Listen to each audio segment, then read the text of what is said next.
Let me just shed some light and some validation on this really quickly. She's here too. In case nobody has told you this recently, talking to strangers is scary. We're taught from such a young age to not what? To not talk to strangers. Stranger equals danger. That's been deeply hammered into that beautiful, limitless little brain of yours. So when you land a job at Starbucks and now your job has become talking to multiple strangers a day, it kind of feels like whiplash a little bit. So if that's intimidating to you, you're not alone. Us seasoned baristas, we have all had to go through it. We've all experienced it. So allow me to simplify the process for you and take the fear right out of it. From one extroverted introvert to another. Hey, what's up? My name is Stefania. Welcome back to my channel. We have a honey cinnamon oat milk latte to start the day. No, this is not for you, ma'am. Cheers, my friends. Let me know what coffee you had today down in the comments. I'm curious. I am so excited for this video today because this idea popped into my head out of nowhere. I like to think that those ideas that just come to you out of nowhere, it's typically because maybe somebody out there needs to hear it. I allow spirit to intuitively guide me with ideas and what to create. So let's tackle this one today. This video is for all of my introverts out there. Even the introverts that put on an extrovert mask before they leave their house, but deep down, they're actually introverts. Yeah.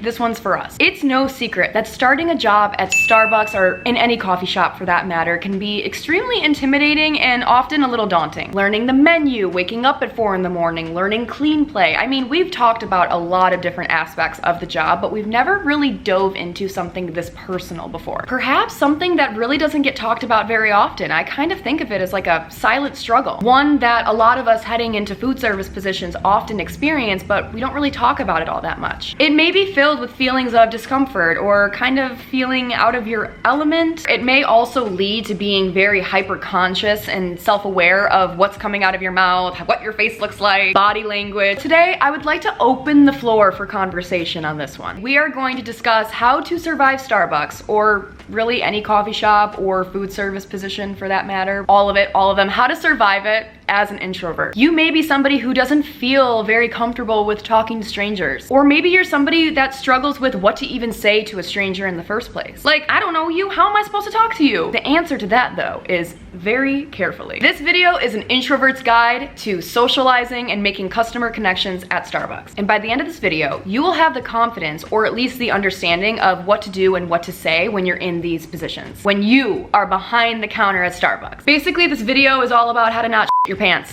when you're talking to strangers at Starbucks. I got you. Customer connections. What the f are they? Well, I'm glad you asked. If you're just starting off at Starbucks, customer connections is a term that you're gonna hear pretty often. Make the moment right. Make that customer connection. Essentially, it's something that Starbucks strives for. Starbucks has an expectation on their baristas to connect with their customers. While the customer is waiting for their beverage, you are going to connect with them. It's part of the Starbucks third place. And if you don't know what third place is, essentially it's not work, it's not home, it's Starbucks. It's the third place. It's kind of almost like a safe haven. Starbucks expects their baristas, when their customers come into the third place, to make them feel welcomed and celebrated, safe and comfortable. They expect their baristas to evoke those sort of feelings through conversation. At its core, it is a wonderful business model, truly. How it's carried out though, questionable, but the principle is great. As a barista, you have an expectation that's placed on you the moment you put on your apron to speak with customers in a way that makes them feel welcomed and comfortable. This can look like you're taking somebody's order and you decide to compliment their hat. And then that compliment to their hat leads into a conversation of why that hat means so much to them. That hat came from childhood. It was their great aunt's hat. And this conversation is all happening as you, the barista, are carrying out your typical job functions. Have you ever had an in-depth conversation about kangaroos in the outback while you're making 3 frappuccinos and got 2 lattes overflowing over on hot bar? That skill, that endurance is something that only baristas possess. Okay, well, I'm sure other people have it too, but you know, I'm on team barista. It's not that difficult to multitask, don't freak out. Just maybe don't batch 3 frappuccinos, the blender will explode. I also know that from experience. Now, customer connections can be very difficult to make when the barista has never really talked to strangers in their entire life. Hell, you may even be somebody who gets anxious when talking to friends and family. And I'm here to say that that's okay. That's why I'm here. I'm gonna walk you through how not deep it really is. I'm gonna calm your nerves today. And I'm also gonna give you some go-tos on making that customer connection so seamless. So let's just dive right on into the meat and potatoes, shall we? All right, are you ready for this one?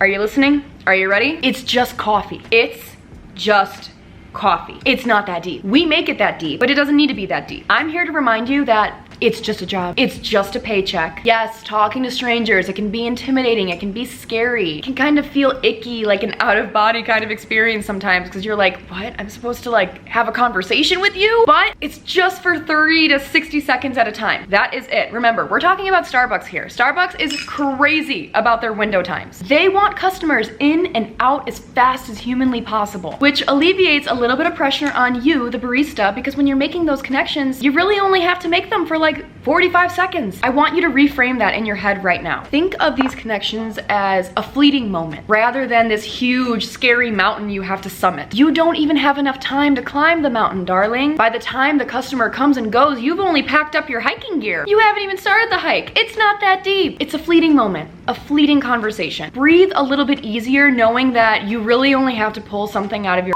for less than a minute, and on to the next, and over again and over again and over again. The beautiful part is that some of these people, they don't even want to talk to you. They just want to be on their phone. They may already be on a phone call. They may be invested in something else. Sometimes you don't even need to make the connection because they don't want to make the connection with you. That's good for us. Rest assured though, the people that do speak back are typically kind people. Breathe. Talking to strangers will not kill you. It will not hurt you or harm you in any way. With each interaction, even if it's just for 10 seconds, it's making you a better person. If anything, that's something worth celebrating versus fearing. All right, Stefania, thank you for the pep talk, but what the f do I even say? I'm glad you asked, love bug. How about we go through some of my go-tos when it comes to customer connections? I want you to hypothetically, in your brain, open up a treasure chest. I want you to hypothetically label that treasure chest things I can resort to when making customer connections. Everything that I'm about to say, take it and throw it in that little box in your mind and keep it there if you need to go back into it and dig some stuff out of it. I know what you're thinking. How do I even begin to talk to somebody I've never met? What do I even ask them about to spark a conversation? The great thing is that you do not need to know them to notice them. My go-to is typically picking out something physical, something that I could see right in front of me. Do I like their nail color? Do I like their earrings? How about their name? Do they have a particularly pretty name? Are they drinking an iced drink in freezing weather? In general, just vocalize your already present thoughts in a polite and curious manner. It's really that simple. Also, people love compliments, especially when they're not super surface. Yes, compliment somebody on their t-shirt, that's fine, but sometimes people appreciate compliments that are a little more personal. Pointing out somebody's freckles, that gorgeous necklace that they're wearing. Customers love that. Think about how much you probably love that. And it then opens the door for you to inquire about it. Where did you get your nails done? The person did a really good job. Where did you get that necklace from? I would love to have something like that myself. Did you grow up with freckles? Has your hair always been that short? It looks really great on you. If anything, the hard part is for them to answer. You have the easy role in this. You just gotta ask the questions. If you can't find something physical, then just simply ask about their weekend plans. What are you up to this weekend? Any fun plans this weekend? The best advice I'll give you is ask questions that you wouldn't mind being asked. If roles reverse, what would you like to be asked? What does connection look like to you? I think we as humans, we sometimes overcomplicate things. We make things like messier than they need to be, but it doesn't need to be that way. We don't need to do that. As a reminder, everybody on this earth walking around is living just as vivid of a life as you are. Hell, the person that you're taking the order from could actually be so anxious and so nervous to talk to you. Now, what's one thing that us introverts all appreciate? When the other person eases our anxiety. I can't tell you how many times that I have just appreciated so much when somebody sees me and they make me feel welcomed and they ease some of my tension, some of my anxiety. They make me feel comfortable. They make me feel welcome.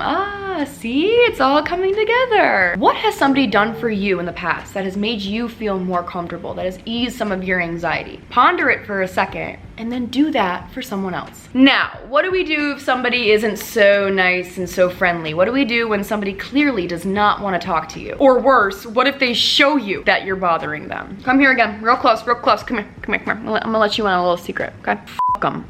I'm being so for real right now. This is another reframing moment. Somebody not wanting to talk to you or somebody being snappy with you has nothing to do with you. Nothing. Refer back to the part where I said that everyone on this planet is walking around with just as vivid of a life as your life as my life. Everybody has their own stuff that they carry around with them. That person could have just been fired. They could have just gotten yelled at on the phone by somebody. Their cat could have knocked their grandmother's ashes off of the fireplace mantle. I don't know, cats are crazy. They're insane, they be doing things. You have no idea what that person is going through, what's going on in their head, and honey, regardless of whatever it is, it has nothing to do with you. Don't internalize it as such. Don't walk away thinking, oh my God, I did something wrong, I said something wrong. No, you didn't. That is not what happened. If somebody doesn't want to talk, wish them well, get them their drink, get them their food, and let them go. You tried, and that is enough. For us introverts, interacting with strangers and people we've never met on a day in and day out basis can be very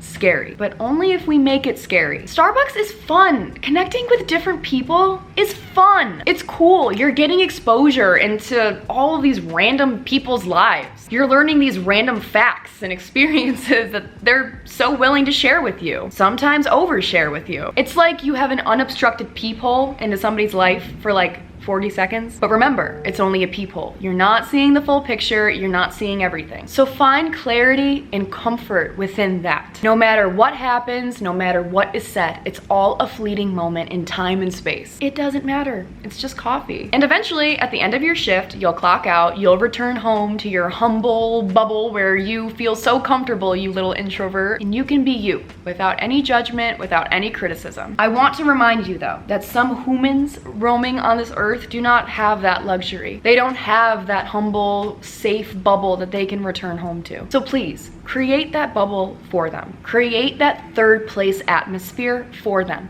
Because you have no idea what is going on in other people's lives. You have no idea how much they might just need a little bit of safety and a little bit of compassion. If they don't want to accept that bubble, that's fine. They don't have to accept the bubble. They can go find another bubble. I can't tell you how many baristas have shown me kindness and they've completely turned my day around. Be that for somebody else. Being an introvert doesn't have to mean that you're scared to talk to other people. It could just mean that you're someone with great conversational skills that at the end of the day, you appreciate a cozy blanket and movies. You appreciate your own company, your own solitude. If this video brought you some comfort today, then go ahead and hit that like button and subscribe to me so that we can do this more often. I look forward to seeing you guys again soon, and I'm also really looking forward to reading your guys' comments. Where are my fellow introverts at? What are some customer connection go-tos that you guys have? Mwah. I'll see you later, fellow introvert. Gotta go recharge my social battery now. Recharge my social battery with a coffee in my hand.